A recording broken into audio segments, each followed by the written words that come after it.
Thank you, Mr. President. Mr. President, in about an hour or so, we are going to vote on the nomination, or at least on cloture on the nomination for Scott Bessent to be the Treasury Secretary of the United States. And I rise today to urge my colleagues to vote in favor of this motion. A Treasury Secretary heads the agency charged with supporting economic growth, representing U.S. interests before foreign nations and global financial markets and organizations, managing the federal treasury, and overseeing financial institutions, to name just a few of those important responsibilities. Past successful Treasury secretaries have understood business and financial markets, as well as foreign policy, national security, budgets, and regulation.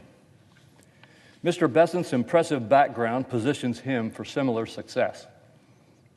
He has worked for the last 3 decades as one of the sharpest minds in the global financial industry.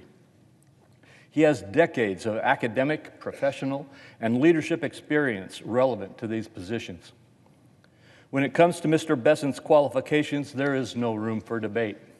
His background and training are tailor-made for this role, and he has the demeanor and character to be an effective secretary.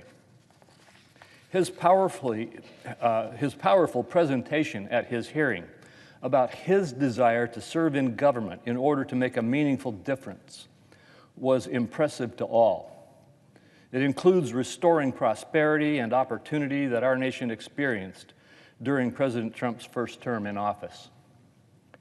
As Mr. Bessent stated, accomplishing key tasks like extending vital tax cuts for all Americans is literally a pass-fail exercise. And I look forward to working closely with him to ensure that we succeed.